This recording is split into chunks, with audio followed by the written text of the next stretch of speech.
Hello everyone, I am Tacet, and today I'm going to be going over the Gems of War Greatest of All Time event, in which the Dynamite Goat is added to the game. This is the first Monday event since the new patch that we got last week of version 4.9 a week ago, and there's one pretty noteworthy thing about that, and that is that all these things are not in their normal location that we should probably go over. As you can see, of course, they did a rework to this. You get like a little bit of a bonus the first time you get gems over there.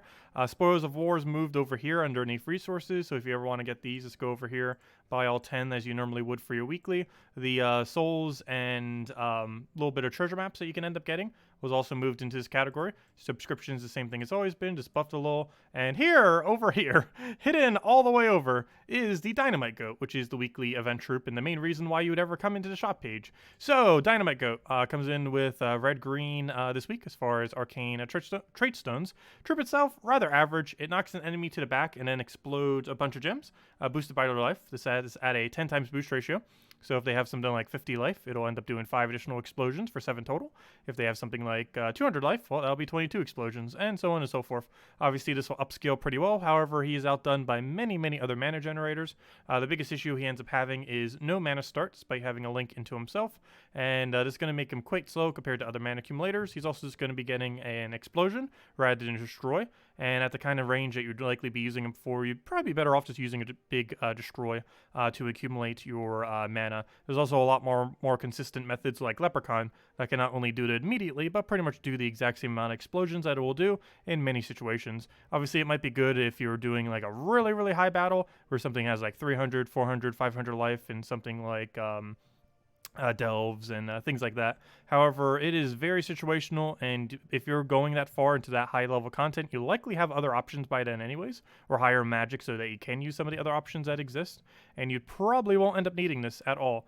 So it's a kind of a weird troop because, yeah, you basically would never need it.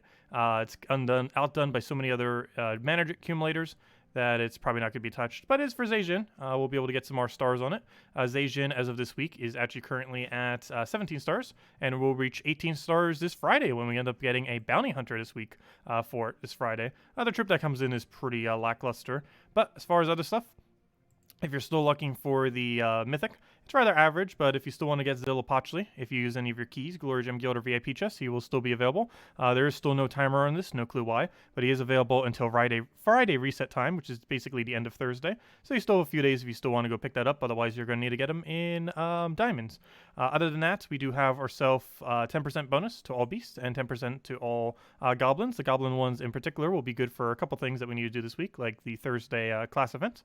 And other than that, if you do want to use this goat or just kind of put it in, slot it in, you do get an additional 400 gold every single explore battle that you do with it. So if you want to go and quick kill explore, you could end up getting a little bit extra gold out of it. It is a mana accumulator, so it will actually fit into a lot of explore teams. However, unless you're doing like explore 12, it's probably not going to get that many explosions. If you're doing on something like explore 2, explore 3, you're going to see them do like 4 or 5 explosions, and obviously that is not going to do that much due to their HPs being so low. And even explore 12 doesn't have a particularly high HP. I believe it's normally like in the 100-ish range, so you're only going to be getting, let's say, like 15 explosions off it, which isn't a bad amount, but still much better options obviously out there than that amount of explosions. Other than that, event keys this week, definitely worth it. It is a Jin. Well, it's only worth it if you need the core goblins. A lot of higher rarity stuff from this place isn't really that good, with the exception of Iron Gut.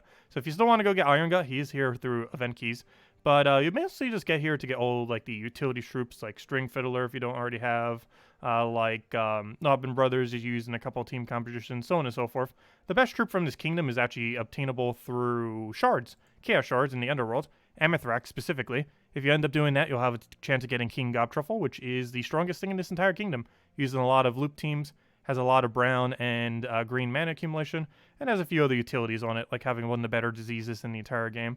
So it has quite a few things going for it in combination. The whole premise of Zejin is having a bunch of goblins that have extra turns automatically, and pretty much every goblin in the game is at least decent, so definitely worth throwing out event keys if you're missing a lot of these core goblins, as you'll be able to get every single one of them this week, assuming you have enough event keys to do so. And as we saw at the beginning, you can go for Spoils of War for 10 additional one every single week. It's only 1,800 glory, which is extremely good value, and should pretty much always be gone for due to how good its value is. Other than that, of course, standard Guild War this week. As far as this, we'll mostly just be going over this every single night at 8 p.m. Eastern Standard Time as we do every single night. Just make sure to go set your defend teams and make sure every single one is unique so you get the full amount of bonus. Every single one of these 24 troops need to be different in order to maximize your bonus. And then just make sure to build offensive color teams for every single day. And just use 4 times the color. And yes, your weapon also has to be that color. Unlike other game modes, you will be penalized. While you're allowed to use a different color weapon, you will be penalized by a certain amount of points, in my case 50% less, if we were to not use one. So obviously we'd still want to go 4 times of that color. Anyways, in other news, stuff going on throughout the week today. For the faction event, we have the Crypt. Crypt has a decent weapon, actually, the Crypt Keeper. It's not like life and death, but it's the closest weapon to life and death that isn't life and death. So we have that. Wednesday, we're going to be getting the Asian Pet, which will be able to go and buff up into the following day, which will be for the Clash Trial for Thief. Thief is actually a pretty decent hero class. Comes with Skeleton Key, too, if you want to build like a gold farming Skeleton Key team. They are still pretty decent to this day, and they have been pretty much since that has been released. And that'll be pretty easy to do since you have a bunch of looping goblins. And then on Friday, as it even tells by the number there, you will be able to go and do a bounty hunter event. That's also the exact amount of time you still have until the mythic is out of the drop table, by the way, even though there's no timer there and they have a billion timers here. But that is actually the timer for it. The bounty hunter start timer is the same timer as the mythic end timer. So you got 2 days and 18 hours as of this exact moment. Other than that, Soulforge. So, pretty much nothing is good. Grey King here is at least decent. Like, if you're going to go craft something this week, Grey King's the way to go. I would personally say skip on everything. But Grey King, still a great option. He is the Golvania mythic.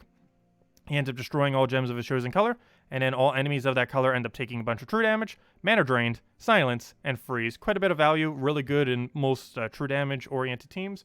It's also great in Guild War situations, or pretty much any kind of battle where you're going to be against 3 to 4 of the same color, as he's particularly good at countering that. He's also pretty good at countering if you could double cast into double cast, as in hitting 2 and then hitting the other 2 by targeting one color and then a different color. Any team compositions that are set up like that, he tends to have pretty good effectiveness. Any team with 3 plus of a color, or any team where he can cast twice to disable the entire enemy team. That or just using in a true damage team. Any of those situations tend to be his best instances. As far as traits, all his value pretty much comes from his ability. Traits are unfortunately pretty underwhelming. However, due to his traits being underwhelming, he is a good kind of mid-game mythic in the sense that you don't actually need to trait him for him to be viable. Just the second you end up getting a copy of him, you pretty much have 95% of his value, as all of his value essentially comes from his ability itself. So that's pretty much the only thing that is in Soulforge this week. Everything else you can end up ignoring as far as troops. As far as weapons, there are 2 things that you might want to consider. Norbert's Turnip. If you were to craft absolutely anything this week, this is probably the thing to go for. It's only 300 diamonds among a few other resources. All these resources, I believe you could pretty much accumulate this week, though you might need to go grind a little bit out of your way for the yellow and browns if you don't have enough yet. But do advise getting this. It deals damage to an enemy, boosted by God. Well, on paper, if you just read this, it just looks like a normal double convert weapon. Or, you know, a normal weapon that you get where it just boosts based on something. It does its double gem spawn, and it goes from there. However, there's 2 things that's noteworthy about it. One is goblins, but the most important one is this right over here. Quick. Gain an extra turn. This weapon is one of only 2? I believe it's only 2. Rope Dart, which is normally unobtainable. And, well, this one too, actually. And Norbert's Turnip, which is normally unobtainable, but is available right now. So if you're looking for a weapon that gains an extra turn onto it, this is one of only 2. There are a few more weapons that have extra turn, but as far as ones that gain it specifically off their perks, it's this and Rope Dart. And this thing is pretty insane because it gets all the benefit of a normal double convert weapon with an automatic free extra turn just plopped on top, making it superior to pretty much every single double gem spawning weapon based on a specific type in the entire game. But yeah, it makes for some insane combos and can actually make infinite goblin teams out of it. That basically just loop forever, as goblins normally do. A really strong weapon. Highly, highly, highly, highly advise getting it by the end of this week, as it is by far the best thing in Soulforge right now. Other than that, this Tuesday, I advise getting it through the faction event itself.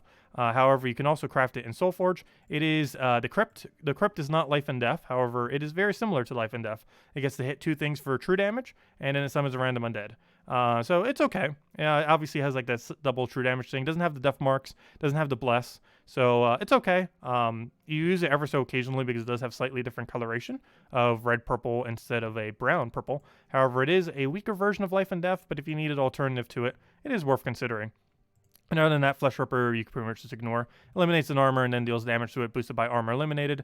It's normally not as good as Mang, Trickster Shot, or any of the other similar Mang-like weapons, and is often just completely ignored. The only situation where this can work really well is if you're almost like a Phoenicia, if you're in like a level range where it will instantly kill the enemy. It tends to be worth using, and even in that situation, not so much. It's like a round slightly higher than what PvP would normally be, I believe, is its kill range. And even that, it might not be able to work properly. But overall, definitely a weapon just worth skipping. And that's everything in Soulforge. In other news, teams. Not really too much to show this week for teams, because the troop is rather useless. We're not getting much throughout the week other than on Friday when we're just getting the bounty thing. But we'll, of course, go over that then. One thing I do want to show, though, is I mentioned the turnip. And, well, of course, I'll just show all the Delve teams, too. However, it's the exact same colors. This Tuesday Delve is the exact same colors as last week, so there's not too much more to show. However, I do want to show this. So this was the Turnip team I was referring to. Also, this team can be used for Thursday class event, too. So this is also a class event team. It doubles for both, oddly enough. But, yeah, all we have to do is get our Turnip to full mana. That's first priority. And then from there, we win. It's pretty much as simple as that. Let's see. We'll move that for now. We'll throw this down. This is Goblin, so literally everything we throw will just be getting mana like crazy. Oh, did I just try exploding something that wasn't even, wow. Okay, well, I just tried exploding yellow, right? Yeah, I just tried exploding yellow. Whoops. Out of everything I could have targeted, I target the one that has none of the mana on the board. Mistakes were made. I haven't used this team in a while, as you can tell. Let's see. Well, let's try this again. Make sure to target something that actually has mana. Tip number 1. Okay, now that we got it rolling, we should be good to go. So, this is Turnip. It does its little double mana thing. That basically gives us everything. We just keep spamming, go from there, win. Okay, let's make sure to actually hit this on someone who has the mana. This is a little bit weird because a lot of the mana that we could target on here, like none of them have green. Let's target on you. Oh, gosh, stealthy. Okay, well, blue or purple. Both of them are on the board. Let's do that one. Make sure not to miss. This thing is oddly enough actually good. It's normally a troop that's used for towers, for invasions. However, you can actually use the outside of it because it also gets to have an automatic extra turn into either Forge Gem Explode or enchant all other allies. So it does end up accumulating a decent amount of mana, also getting a nice little poke out. And as you can see there, he ended up going for the damage option. And even while this has an entangle of it, or web I should say, we can still mana accumulate to its full amount, so it almost doesn't really matter. We just use our other troop as our damage output. And you basically just keep looping back and forth. We'll do it right there since we have a chance of hitting on green. And it does have that silence attached to it too, which works out quite nicely. Keep going for those little pokes. And right there, it looks like he went for the enchant instead. Go for our turnip again. Unfortunately, oh, never mind. That is enough damage to actually kill out. Good. You both have stealthy, right? So we should be able to just target you and go get that down. He's just going to keep creating a billion giant spiders. Looks like our loop's about to end. But we are going to be able to take a little bit of mana there. And then get it all rolling once again. And let's get another poke down. The stealthy's being very annoying. Get our mana accumulation. And luckily it does die to the back. We are using Thief with this, so it does do 7 damage to the last slot per extra turn. Actually, it's not over there. It's right over there. 7 damage to the last enemy when you take an extra turn. So it does end up stacking up to be quite a bit. And it does focus it all into one target, making it even easier to end up securing a kill out of it. And I'll just clean it up, and then boom. There we go. That's not the absolute greatest team in the game. There's obviously other loop combinations in there. But it's still a pretty interesting Goblin team, and it's completely usable for the Thursday class event as well, so it should be a breeze, since it's actually pretty much a normal team. Like, there's nothing about that isn't a normal team, unlike many class events and other game modes where you'd have to build a not perfect team, but, you know, one that would work within the game mode. That's pretty much just a legitimate team that you could just completely run through the entirety of the class event, so it should be one of the easier class events. Other than that, of course, Tuesday Delves, we have the exact same color as last weekend. So literally the teams you used 2 days ago, if you just finished out the Delves on Sunday, are the exact same teams you would be using for this event. So whatever you used then, just use again. The only difference, of course, is Pure Faction. I'll still go through all the other ones. Crypt has one of the arguably the easiest Pure Faction in the game.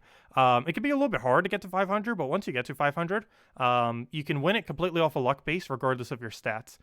Which ends up making it a little bit easier than other locations. The way that you end up doing this is with Lady Morona as the main premise.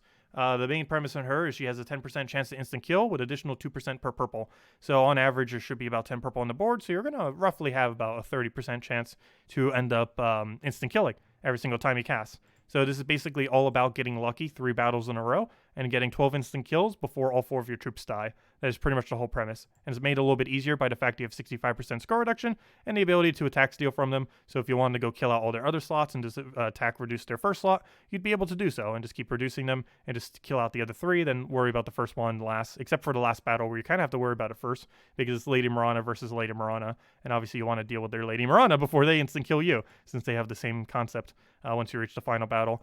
Seer converts green to purple. This obviously is not used. This team uses no purple whatsoever. However, it is required to carry it for 2 reasons. One is boost ratio. It has boost ratio based on how many purple on the board, so this helps to populate the purple on the board. However, the main reason why you run it is this troop, since it is pure faction, and the faction of Crypt, will be on the first and final battle, which means you basically need this to convert from green to purple, so the enemy will not get a good convert green to purple. So you basically have to do this to deny out the enemy's Graveseer, is essentially what this is used for. You also get to enchant the strongest ally. However, that's generally not really used too much. It's mostly just to counter it out and create those purples onto the board. But yeah, it ends up working out pretty decently well. And then you just keep chipping them down with Lady Moranas, hopefully get those instant kills and win from there. The only really big issue that this faction tends to have is on the final battle, there will be a true damage dealing troop. And if you don't have enough HP to survive it, or kill it before it gets to hit you at all, it can be a little bit unfortunate because you'll probably lose the second it starts casting. But if you can normally dispose of it quickly, it shouldn't be big a deal. And if you have enough HP stats, which is made a little bit easier since you can now run plus 24 HP. When I first ran it, medals did not exist, so you weren't able to set plus 24 HP by using medals of Yasmin. But of course now you can, and just set 3 of them so you can tank it out. And with that 24 additional HP, that might be enough to get above his hit range. I forget exactly what it is, but I believe it's 100 and something that he ends up hitting on Crypt in the final battle. So do be wary of that when you do that.